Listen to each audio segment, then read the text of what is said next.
आज 79वा स्वातंत्र्य दिन. पंतप्रधान मोदींनी लाल किल्ल्यावर केलं ध्वजारोहण. मोदींनी देशवासियांना दिल्या स्वातंत्र्य दिनाच्या शुभेच्छा. तरुणांसाठी 1 लाख कोटींची रोजगार योजना. पंतप्रधान मोदींची मोठी घोषणा. पंतप्रधान विकसित भारत योजना आजपासून लागू. पहिली खासगी नोकरी मिळणाऱ्यांना देणार 15,000. दिवाळीपर्यंत जीएसटी रिफॉर्ममध्ये अनेक वस्तूंचे दर कमी होणार. पंतप्रधान नरेंद्र मोदी यांची माहिती. सर्वसामान्यांना होणार फायदा. लाल किल्ल्यावरून पंतप्रधान नरेंद्र मोदींचा पाकिस्तानला सज्जड इशारा. आण्विकच्या धमक्यांना घाबरणार नाही, ब्लॅकमेलिंग सहन करणार नाही. मोदींनी पाकला ठणकावलं. सिंधू जल करार अन्यायकारक होता. पंतप्रधान नरेंद्र मोदी यांचं वक्तव्य. रक्त आणि पाणी एकत्र वाहणार नाही. शेतकरी आणि राष्ट्रहिताशी तडजोड नाही. पंतप्रधान मोदींचा पाकला इशारा. पंतप्रधान मोदींकडून स्वतंत्र भारतानंतर आता समृद्ध भारताचा नारा. आत्मनिर्भर भारतासाठी तरुणांनी आणि राजकीय नेत्यांनी एकत्र यावं. पंतप्रधान मोदींचं आवाहन. पंतप्रधान मोदींचा भाषणातून आत्मनिर्भर होण्यावर भर. अमेरिकेच्या टॅरिफनंतर आत्मनिर्भरतेतून उपाय शोधण्याचं पंतप्रधान मोदींचं आवाहन. स्वदेशी वस्तूंचा वापर करा. लाल किल्ल्यावरून पंतप्रधान मोदींचं देशवासियांना आवाहन. मजबुरीने नाही तर मजबूतीने स्वदेशी वस्तू वापरण्याचं मोदींचं आवाहन.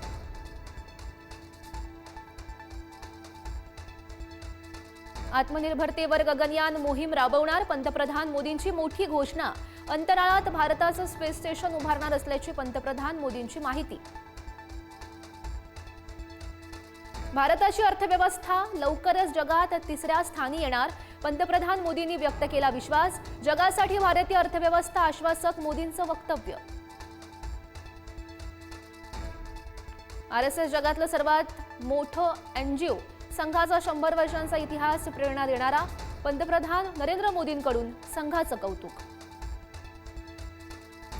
देशातील नक्षलवाद निपटून काढला. माओवाद आता केवळ 20 जिल्ह्यात. पंतप्रधान मोदींची माहिती.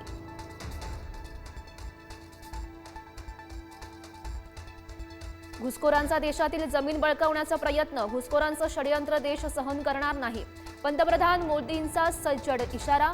घुसखोरींचं संकट रोखण्यासाठी डेमोग्राफी मिशन सुरू करणार. मोदींची माहिती. स्वातंत्र्य दिनाच्या कार्यक्रमात पंतप्रधान मोदींचं आतापर्यंतचं सर्वात मोठं भाषण. मोदींनी 1 तास 43 मिनिटं देशवासियांना केलं संबोधित. मुख्यमंत्री देवेंद्र फडणवीस यांच्या हस्ते ध्वजारोहण. मंत्रालयात फडणवीस यांनी केलं ध्वजारोहण. राज्यातील नागरिकांना दिल्या स्वातंत्र्य दिनाच्या शुभेच्छा. महापालिकांचा मांस विक्री बंदीचा निर्णय वादात. मांस विक्रेत्यांचा निर्णयाला कडाडून विरोध. मांस विक्रेते आंदोलन करण्याची सुद्धा शक्यता. कल्याण डोंबिवली मटन चिकन बंदीवरून राजकीय वाद. जितेंद्र आव्हाड डोंबिवलीमध्ये जाऊन सर्व पदाधिकाऱ्यांना घेऊन चिकन खाणार असल्याची माहिती समोर. स्वातंत्र्य दिनी खायचं स्वातंत्र्य का नाही. मांस विक्री बंदीवरून राज ठाकरेंचा सवाल. तर मी फक्त मटन हंडीचं निमंत्रण स्वीकारतो. दहीहंडीचं निमंत्रण द्यायला आलेल्या कार्यकर्त्यांना मिश्किल टोला. बीडीडी नंतर आता धारावीचा पुनर्विकास करणार. मुख्यमंत्री देवेंद्र फडणवीस यांची माहिती. मुंबईकरांच्या जीवनात परिवर्तन घडवणार. मुख्यमंत्र्यांचं आश्वासन. कोल्हापूरमधील शेतकरी शेतात तिरंगा फडकवून शक्तीपीठ महामार्गाला विरोध करणार. महामार्गामध्ये अनेक शेतकऱ्यांच्या जमिनी जात असल्यानं विरोध कायम. भाजपच्या नवीन जिल्हाध्यक्षांनी पैसे मागायला ठेका लावलाय. तिरंगा रॅलीपासून ते देवदर्शनाला जाताना गाडीमध्ये डिझेल टाकण्याची केली जाते मागणी. शिंदेचे आमदार संतोष बांगर यांचा आरोप. जळगावमध्ये स्वातंत्र्य दिनाच्या पूर्वसंध्येला जिल्हाधिकारी कार्यालयात देशभक्तीपर गीतांचा कार्यक्रम. पालकमंत्री गुलाबराव पाटील यांनी गायलं देशभक्तीपर गीत. जिंकली उपस्थितांची मनं.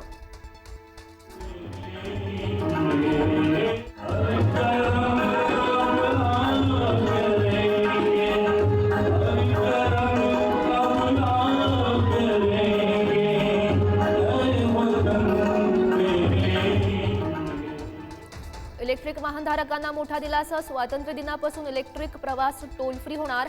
मुंबई पुणे महामार्ग, समृद्धी महामार्ग, अटल सेतूवर टोल माफी होण्याची शक्यता. आता कोस्टल रोड लगत मॉर्निंग वॉकसाठी पदपथ, महाकाय पदपथ मुंबईकरांसाठी 24 तास खुला. फडणवीस यांच्या हस्ते 4 पादचारी भुयारी मार्गाचंही लोकार्पण. शालार्थ आयडी घोटाळ्याचा मुख्य सूत्रधार निलेश वाघमारेला अटक. 4 महिन्यानंतर नागपूर सायबर पोलिसांना मोठं यश. अहवालात दोषी आढळल्यानं वाघमारे याआधीच निलंबित. महाराष्ट्राच्या अनेक जिल्ह्यात पावसाचं दमदार कमबॅक. गेल्या 2 दिवसांपासून पावसानं झोडपून काढलं. 18 ऑगस्टपर्यंत पावसाचा जोर कायम राहणार. जम्मू काश्मीरच्या किश्तवाडमध्ये निसर्गाचा कहर.